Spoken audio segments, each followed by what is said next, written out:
Tape www.suividecolosénégal.com. À École au Sénégal, c'est facile, tu n'as qu'à te connecter. Tape École au Sénégal, les leçons sont beaucoup plus détaillées. Donc, chers internautes et amis élèves d'École au Sénégal, nous voici encore une fois de plus en face d'une leçon de géographie de la terminale.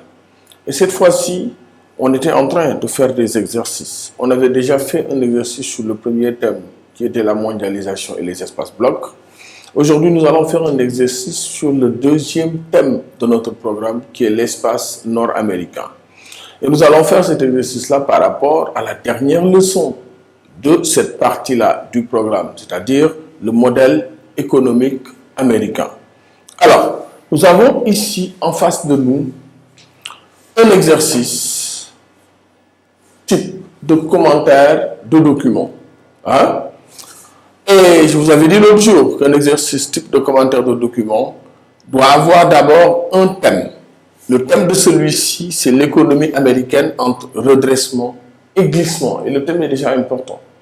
Entre redressement parce qu'il y a eu une chute de l'économie américaine, il y a eu une période de crise depuis 1975, il y a eu également d'autres crises cycliques comme la crise de 2008-2009, qu'on appelle la crise des subprimes, et même la crise de la Covid entre 2019 et 2020.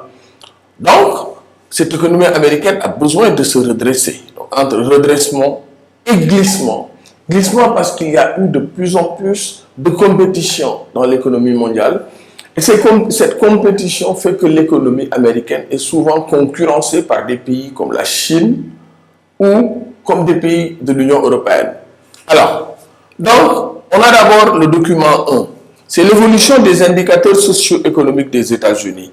Ici, on a des indicateurs socio-économiques que sont le PIB global et son évolution de 18 121 milliards de dollars jusqu'à 21 024 milliards de dollars entre 2015 et 2019. On a aussi le PIB par habitant. Le PIB par habitant, c'est quand on divise tout le PIB global par la population des États-Unis. On a donc 56 437 dollars par habitant en 2015 jusqu'à 63 810 dollars par habitant en 2019. On a ensuite le taux de chômage des États-Unis, 5,3%, 4,9%, 4,4%, 4,1% et 4,2% en 2019. Là, on a l'impression, hein, et c'est ce que les chiffres nous donnent, que ce taux de chômage est en train de baisser, avec peut-être un petit redressement ici en 2019, et on va voir exactement pourquoi. On a maintenant l'endettement de l'État américain en pourcentage du PIB. C'est 105,2% en 2015, 107,1% en 2016, 108,1% en 2017, 107,8% en 2018 et 107,9% en 2019. Là, on a également l'impression que cela se stabilise entre 105 et 108, hein, en tournant autour de 107%.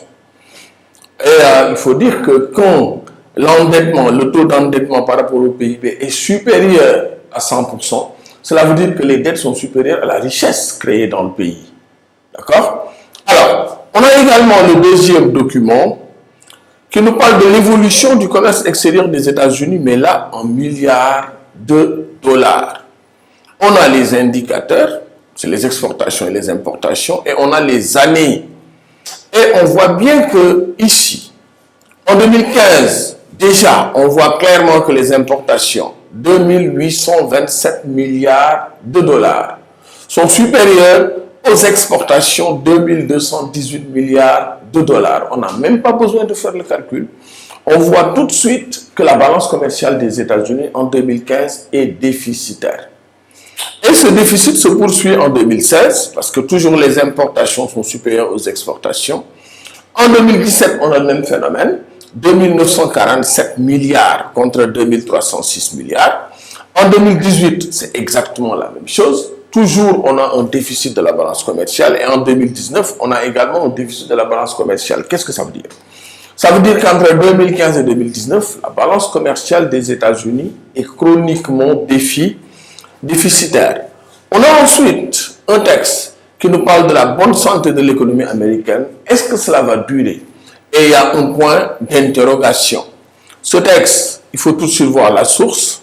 C'est Radio France Internationale, RFI, publié le 3/11/2018 et modifié le 3/11/2018 également. Mais c'est la même journée, non, c'est l'heure. Ici, c'est à 16h32. Les consignes sont également très claires. Que nous disent les consignes? Parce que, je répète, que pour avoir un bon commentaire, disons une bonne évaluation de commentaire, il faut d'abord avoir un titre, un thème, il faut avoir des documents, il faut forcément avoir également des consignes. Ici, on a 3 consignes, c'est le nombre de consignes au niveau du bac UMOA. On a donc la première consigne, à part de document. 1.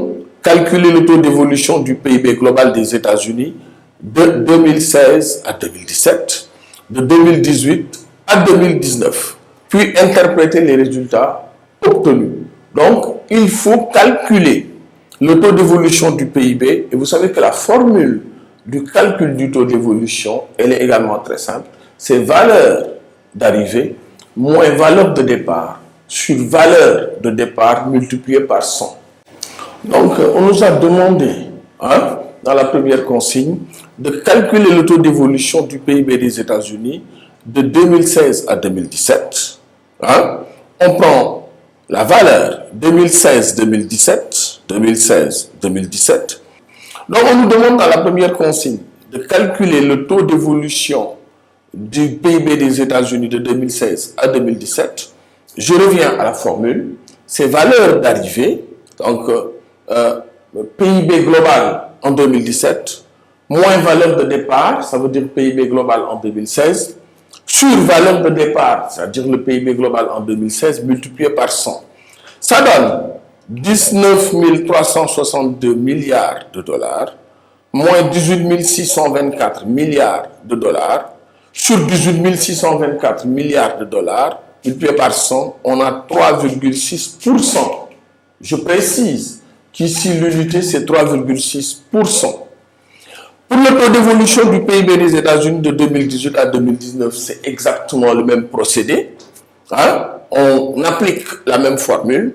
21 024 milliards de dollars, moins 20 200 milliards de dollars, sur 20 200 milliards de dollars multiplié par 100, et ça donne 4,36 milliards de dollars. Tout de suite, on peut interpréter les résultats. On peut tout de suite dire que le taux d'évolution du PIB, c'est-à-dire le taux de croissance des États-Unis, on l'appelle également taux de croissance. Le taux d'évolution du PIB donc des États-Unis de 2018 à 2019 est supérieur au taux d'évolution du PIB des États-Unis de 2016 à 2017. Concrètement, cela veut dire que les États-Unis se sont enrichis beaucoup plus entre 2018 et 2019 qu'entre 2016 et 2017. Maintenant, il faut forcément trouver une explication à cela. Tout le monde sait qu'entre, juste après 2016, l'économie américaine devait se remettre en marche.